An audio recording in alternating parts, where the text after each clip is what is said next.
Allah. Bismillahirrahmanirrahim. Bismillahirrahmanirrahim. Bismillahirrahmanirrahim. Asyhadu an la ilaha illallah wa asyhadu anna Muhammadar Rasulullah. Bismillahirrahmanirrahim. Assalamualaikum warahmatullahi wabarakatuh. Waalaikumsalam warahmatullahi wabarakatuh. Alhamdulillahi rabbil alamin. Wa bihi nasta'in wa ala umurid dunya waddin. Wassalatu wassalamu asrabil anbiya'i wal mursalin. Rabbi shrahli sadri wa yassirli amri wahlul 'uqdatam min lisani yafqahu qawli. Amma ba'du. Alhamdulillah rabbil alamin.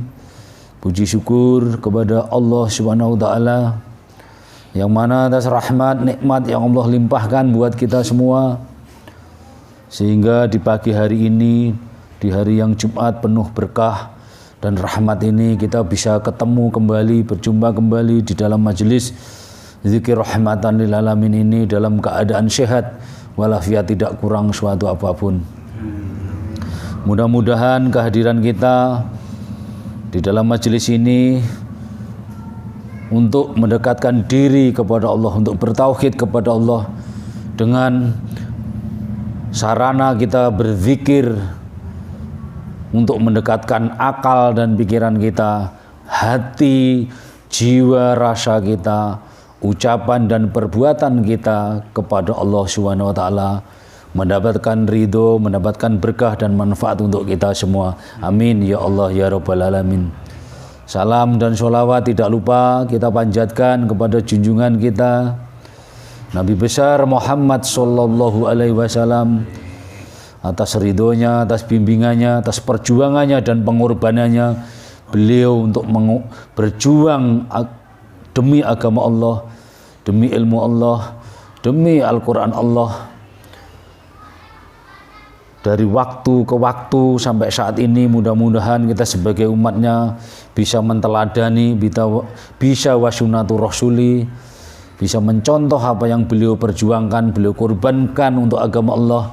Kita bisa mencontohnya dengan baik dan benar, dan mudah-mudahan selalu disawati oleh Rasulullah sallallahu alaihi wasallam. Amin ya Allah ya Rabbal alamin.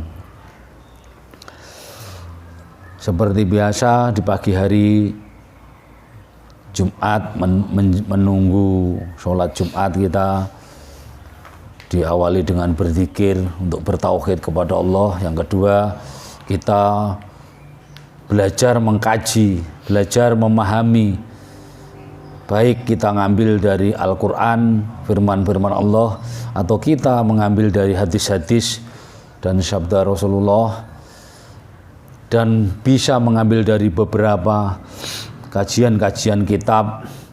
Salah satu contoh kajian kitab Al-Hikam karangan Ibnu At-Thahilah. Di sini beliau banyak memiliki pemikiran tentang hadis-hadis Rasul yang sudah dikaji sama beliau dan diilmui oleh beliau untuk dipahamkan kepada umat supaya bermanfaat untuk umat itu sendiri. Kita ambil contoh di kesempatan pagi hari ini, kita mengambil kajian Al-Hikam Ibnu At-Thahilah dalam judul Husnudzon, berbaik sangka kepada Allah. Husnudzon ini, berbaik sangka kepada Allah ini, dasarnya adalah pemikiran beliau yang diambil dari hadis Rasul, yang dari sahabat Jabir, Rasulullah SAW bersabda, yang artinya barang siapa yang dapat melakukan husnudzon, berbaik sangka kepada Allah, sehingga ia tidak akan mati kecuali tetap dalam husnudzon terhadap Allah, maka hendaklah ia melakukannya. Jadi Rasulullah bersabda, Rasulullah mengatakan, Rasulullah menyampaikan sabdanya kepada umat, disuruh berbaik sangka kepada Allah.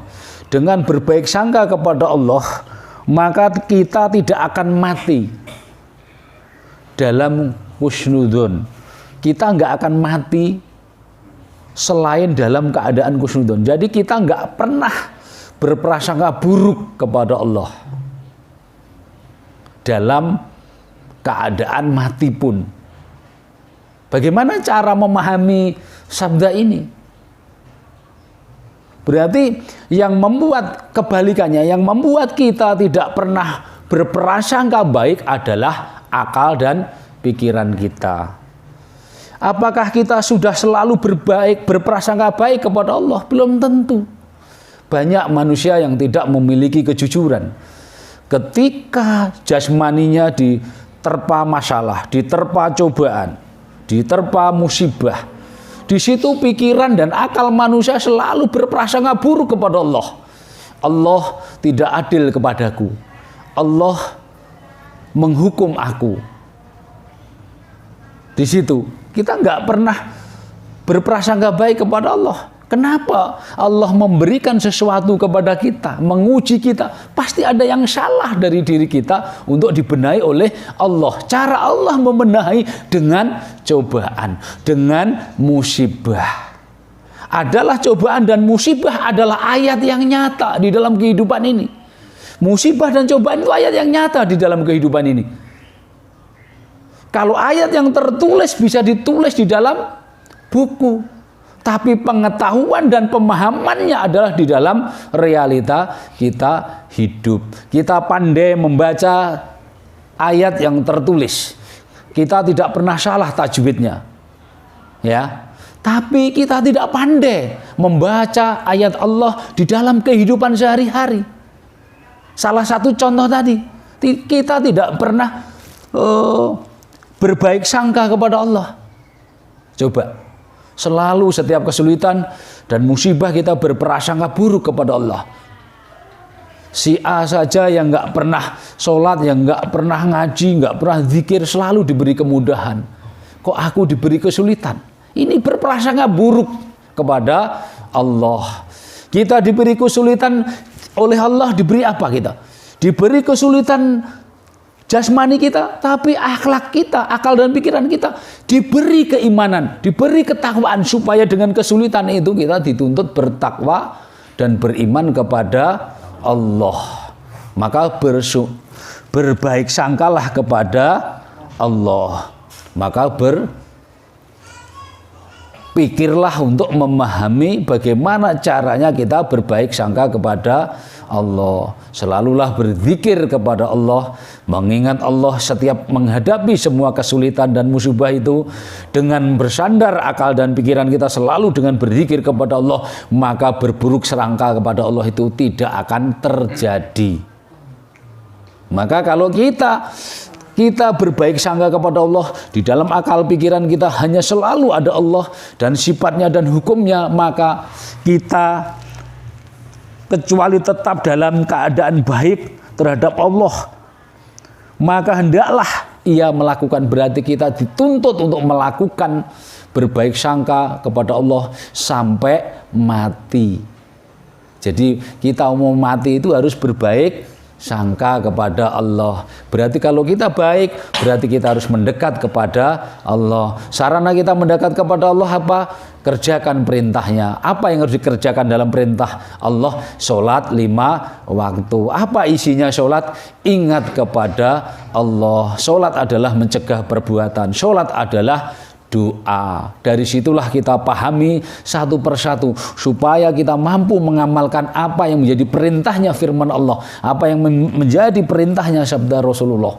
Itu harus ditafakuri, harus dipikirkan, dan harus direnungkan supaya kita mampu memahami dan mampu mengaplikasikan di dalam kehidupan yang nyata. Jadi Al-Quran bukan sebuah syair yang setiap saat kita kumandangkan waktu tertentu, Tapi Al-Quran adalah tuntunan hidup kita, tuntunan akal dan pikiran kita, tuntunan sifat dan hati kita, tuntunan jiwa dan rasa kita, tuntunan ucapan dan perbuatan kita setiap waktu ketika kita berinteraksi kepada sesama makhluk Allah harus sesuai dengan Al-Quran dan hadisnya Rasulullah. Itu tidak mudah. Butuh perjuangan, butuh pengorbanan untuk mengamalkan setiap firman-Nya Allah, untuk mengamalkan setiap hadisnya Rasul. Tanpa perjuangan dan pengorbanan, kita ya hanya mampu membaca, hanya bersyair saja. Betul apa tidak? Karena semua ini perintah isinya. Hadis Rasul itu perintah, firman Allah itu perintah. Kita kalau tidak memahami perintah, maka kita tidak bisa melaksanakan perintah itu dengan baik dan benar. Maka dasar kita memahami adalah dengan akal dan pikiran. Pikiran dan akal yang bagaimana? Akal dan pikiran yang bersandar kepada Allah. Dengan cara kita selalu mengingatnya, selalu bertauhid kepada Allah. Dengan cara itulah insya Allah kita akan dibimbing oleh Allah lewat akal dan pikiran kita supaya mampu bertafakur memikirkan ayat-ayat Allah dan hadis-hadisnya Rasul. Baru dengan dasar inilah Al-Hikam Ibnu At-Thahilah ini memiliki pemikiran. Bahwa pemikiran beliau yang tertulis di dalam karangannya ini tentang husnudzon, berbaik sangka kepada Allah, kurang lebihnya bismillahirrahmanirrahim, illam tuhsin dzonaka bihi lil adli husni wasyifihi fahasin dzonaka bihi la wujudimu amalatihi ma'aka fahal awwadaka illa hasyanan hasyada ilaika illa manana. Ini dalam pemikiran beliau. Jika engkau tidak bisa berbaik sangka terhadap Allah Subhanahu wa taala karena sifat-sifat Allah yang baik itu, ini artinya ajakan dan pemberitahuan. Jika engkau tidak bisa berbaik sangka terhadap Allah karena sifat-sifatnya Allah yang baik itu, berbaik sangkalah kepada Allah karena karunia pemberian kepadamu. Coba, kalau di dalam kehidupan kita, kalau di dalam kehidupan kita, kita nggak mampu berprasangka baik kepada Allah, maka berprasangkalah baik karena Allah telah memberikan karunia buat kita. Coba, kita sulit untuk mengingat Allah, kita sulit untuk mengingat sifat-sifat Allah, kita sulit untuk menjalankan hukum-hukum Allah. Kita kesulitan, akal dan pikiran kita kesulitan. Memahami aja sulit, kita hanya mampu membaca, menghafal, tapi tidak mampu memahami, itu artinya sulit. Apalagi kita melaksanakan isinya dan nilainya yang kita baca, itu lebih sulit lagi. Apalagi kita merasakan apa yang nilainya kita baca, lebih sulit lagi. Maka berbaik sangkalah kepada Allah dalam karunia-Nya. Apa karunia Allah? Karena karunia Allah itu bukan Allah memberikan rezeki, bukan Allah menciptakan langit dan seisinya saja. Yang paling dekat karunia Allah itu adalah kita diberi akal dan pikiran. Kita diberi kesempatan hidup oleh Allah. Itu karunia yang paling dekat, sering dilupakan. Coba, kita semua diberi penglihatan, diberi napas, diberi kita bisa bicara, diberi kita bisa melangkah, dan diberi rasa lapar, diberi keinginan, diberi hasrat, diberi nafsu, diberi akal dan pikiran. Itu karunia yang dekat, sering dilupakan. Untuk mencari makanan, untuk mencari benda, untuk mencari harta. Tapi karunia yang dekat dilupakan. Coba, syukuri, berbaiklah sangka kepada karunia, berbaiklah, punya pikiran yang baik, coba. Punya perasaan yang baik, punya sifat yang baik kepada Allah. Sifat Allah itu apa? Rahman Rahim, kasih sayang. Contohlah Rahman Rahim itu, syukuri karunia kasih sayang itu. Allah Maha Cerdas, syukuri kalau kita mampu bertafakur memikirkan ayat-ayat Allah. Disyukuri. Allah setiap punya langkahnya ilmu. Kita syukuri kita bisa melangkah, berjalan untuk belajar ibadah, untuk belajar menuntut ilmu, untuk belajar untuk kita sholat kepada Allah. Itulah karunia Allah yang paling dekat, yang sering kita lupakan, yang sering kita tinggalkan.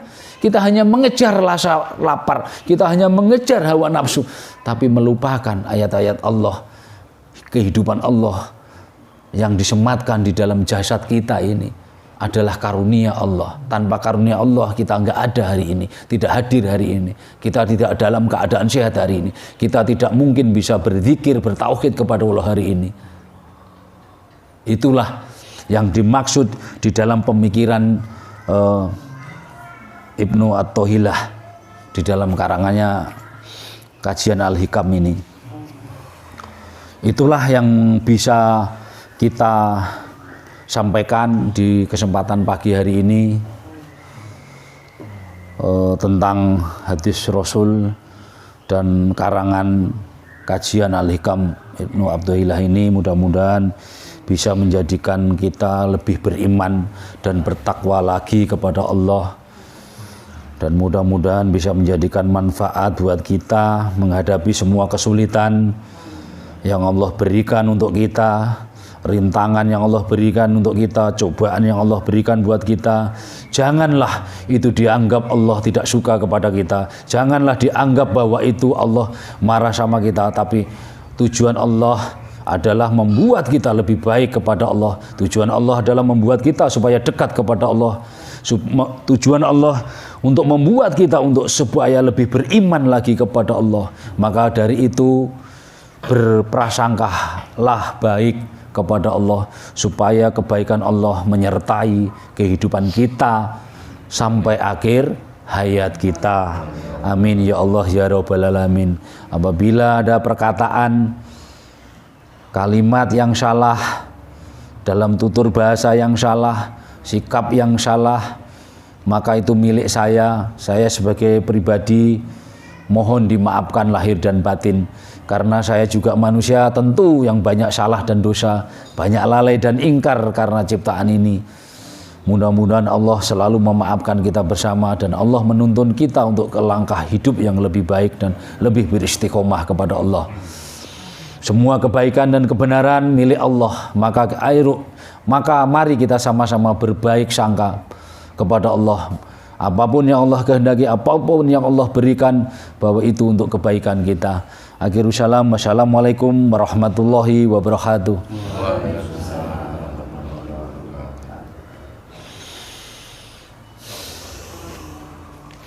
Mungkin selanjutnya masih ada waktu. Kalau mau ditanyakan tentang kajian pagi hari ini, silahkan tentang husnudzon. Ya mohon maaf saya bacanya blegak-bleguk ya, karena enggak sekolah. Jadi saya di sini hanya mengajarkan untuk bagaimana memahami ayat ini supaya menjadi amalan dalam kehidupan kita sehari-hari. Tujuannya itu.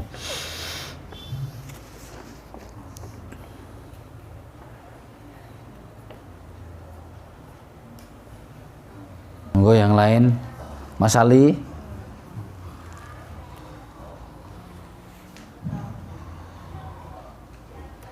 Allah.